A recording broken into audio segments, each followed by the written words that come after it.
Police की मदद लेकर अनिरुद्ध पहुंचता है हॉस्पिटल, जहां बच्चे को लेकर एक बड़ा खुलासा होता है। जी हां दोस्तों, सीरियल झनक में झनक को बच्चे को जान से मारने के घिनौने इल्जाम में जेल पहुंचा दिया गया है और अपर्णा को यही लगता है कि झनक ने ही उसके बच्चे को मार दिया है, इसलिए वह झनक से नफरत करने लगती है। लेकिन अनिरुद्ध को झनक पर पूरा भरोसा है।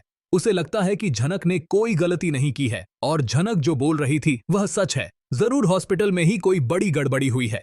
इसी शक के चलते अनिरुद्ध इंस्पेक्टर काका की मदद से अस्पताल पहुंच जाता है और जब दोनों नर्सें अनिरुद्ध को पुलिस के साथ देखती हैं तो बहुत घबरा जाती हैं और वहां से छुपकर निकलने की कोशिश करती हैं। लेकिन अनिरुद्ध उन्हें देख लेता है और उनका पीछा करता है। वह उन्हें रोक लेता है और फिर इंस्पेक्टर काका दोनों नर्सों से सख्ती से सवाल जवाब करते हैं। नर्सें डर जाती हैं, पसीने छूट जाते हैं और जब इंस्पेक्टर का शक बढ़ता है तो वह हॉस्पिटल के सीसीटीवी फुटेज चेक करने लगते हैं। फुटेज में साफ दिखता है कि दोनों नर्सों ने झनक को बच्चे की तबीयत के बारे में कोई जानकारी नहीं दी थी और बच्चे के साथ कुछ गड़बड़ की थी। इसके बाद पुलिस के सामने सारा सच आ जाता है कि झनक बेगुनाह है और जो झनक कह रही थी वह बिल्कुल सही था। इंस्पेक्टर काका अनिरुद्ध से कहते हैं कि तुम्हारा शक सही निकला, झनक निर्दोष है और तुम्हारी पत्नी अर्शी ने झूठ बोला है। इन दोनों नर्सों ने ही बच्चे के साथ धोखा किया है। फिर इंस्पेक्टर नर्सों को धमकी देते हैं और डर के मारे दोनों नर्सें सब सच उगल देती हैं कि उन्होंने पैसों के लालच में बच्चे की अदला बदली की थी। ये सुनते ही अनिरुद्ध के होश उड़ जाते हैं और वह ठान लेता है कि वह झनक को अब जेल से बाहर निकालेगा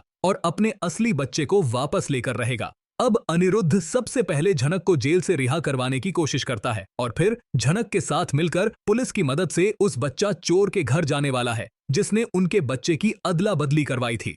लेकिन उधर बच्चा चोर को इस बात की भनक लग जाती है और वह अपनी पत्नी के साथ घर छोड़कर भागने की तैयारी में लग जाता है। अब देखना होगा क्या अनिरुद्ध और झनक सही समय पर पहुंचकर बच्चा चोर को पकड़ पाएंगे या नहीं। ये जानने के लिए जुड़े रहिए हमारे साथ।